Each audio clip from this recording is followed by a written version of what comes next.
Gen regulyatsiyasi va operonlar. Siz hech o'ylab ko'rganmisiz? Agar ko'z hujayralaringiz oshqozon hujayralari ishlab chiqaradigan xlorid kislota ishlab chiqara boshlasa, bu qanday falokat bo'lar edi? Oshqozon hujayralari ovqatni parchalash, xlorid kislota ishlab chiqaradi, lekin siz albatta buni ko'zlaringizda xohlamaysiz. Yaxshiyamki bu sodir bo'lmaydi. Bu qiziqarli, chunki sizning ko'zlaringiz ham oshqozon hujayralaringiz ham bir xil DNKni o'z ichiga oladi. Sizning barcha DNKngiz tana hujayralaringizda mavjud, ammo uni foydalaniladigan qismlari qandaydir tarzda boshqarilishi kerak. Aks holda, ko'z hujayralari faqat xlorid kislota ishlab chiqarish kabi mantiqsiz holatga yuzaga kelishi mumkin.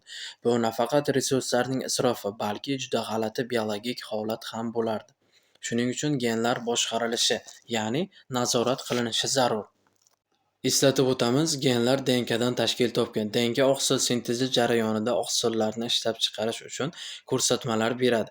Ammo muhim jihat shundaki, qaysi genlar faollashishi, qaysilari faol bo'lmasligi kerakligini aniq mexanizmda ishlaydi.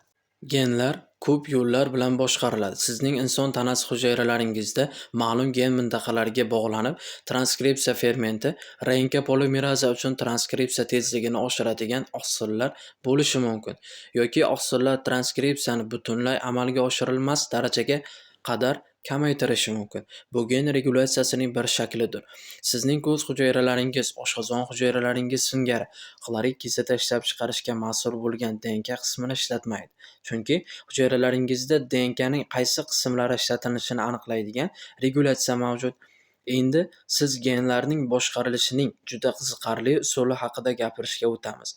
Bu ba'zan biroz qiyin bo'lishi mumkin. Bu usul asosan prokariotlarda uchraydi. Ba'zi eukariot istisnolari ham bor. Bu operon deb ataladi. Operon genlarning boshqarilishining murakkab usuli bo'lib, odatda fermentlarni o'z ichiga olishi mumkin bo'lgan bir nechta genlardan tashkil topgan. Esda tutingki, fermentlarning o'zlarining ta'sir doirasi moddalarning parchalash yoki sintez qilish qobiliyatiga ega bo'lgan oqsillardir. Keling, operondagi ba'zi asosiy ishtirokchilar haqida gaplashaylik. Shunda siz bu yerda gen regulyatsiyasini ko'rishingiz mumkin.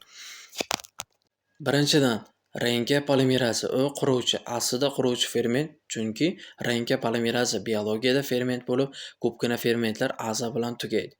Esda tutingki, transkripsiya va translyatsiya oqsil sintezining bosqichlaridir. Oqsil sintezi oqsillar bu holda fermentlar ishlab chiqarishni anglatadi. RNK polimeraza haqidagi bir narsa shundaki, u bog'lanadigan joy bo'lmasa, biroz chalkashlik tug'iladi. Agar siz bizning RNK replikatsiya videoyimizni tomosha qilgan bo'lsangiz, DNK polimerazasi u qayerdan boshlanishini bilish uchun qanday primerga muhtojligi haqida bilib oldingiz. Promotor bu DNKning RNK polimeraza bog'lanishi mumkin bo'lgan ketma-ketligidir. Lekin DNKning boshqa ketma-ketligi ham bor. U operator deb ataladi. Operator bu DNKning resessor deb ataladigan narsa bog'lanishi mumkin bo'lgan qismi. Resessor agar operatorga bog'lansa, RNK polimerazani bloklaydi va RNK polimeraza oldinga harakat qila olmaydi. Natijada mRNK hosil bo'lmaydi. Shuning uchun ham keling, bu yerdagi so'zlamalarimizga nazar tashlaylik. Bu lak operoni deb ataladigan misol. DNKning promotor mintaqasi, DNKning operator mintaqasi borligiga e'tibor bering. Va bu yerda laktozani parchalash jarayonida yordam beruvchi fermentlarni kodlaydigan 3 ta gen mavjud. Laktoza shakar. Agar atrofda laktoza bo'lmasa, bakteriyalar bu fermentlarning ishlab chiqarishini istaydi. Shunda ular laktoza shakarni parchalash uchun ulardan foydalana oladi. Keyin ular uni metabolizm qila oladi. Oziqlangan bakteriyalar xursand bakteriyalar hisoblanadi. Aslida bu yerda resessorni ishlab chiqarishni kodlaydigan gen mavjud. Ko'rib turganingizdek, biz I deb ataladigan bu genning o'z promotori bor.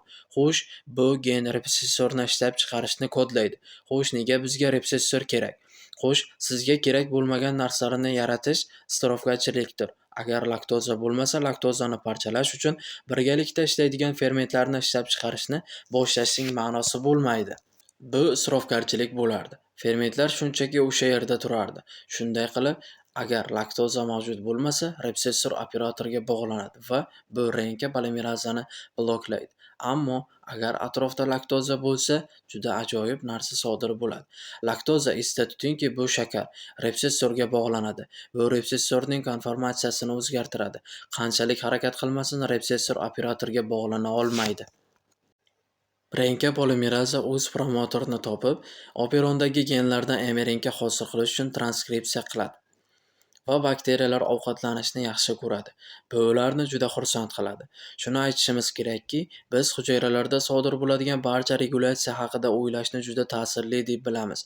Agar siz buni qiziqarli deb hisoblasangiz, gen regulyatsiyasi va genlarning qanday yo'qolishi, o'chirilishi tushunishga e'tibor qaratadigan martabalarga mavjudligini e'tibor qaratishingiz zarur. Chunki bu inson tanasida gen ta'siriga ega bo'lgan turli xil kasalliklar haqida yaxshiroq tushunishga imkon beradi.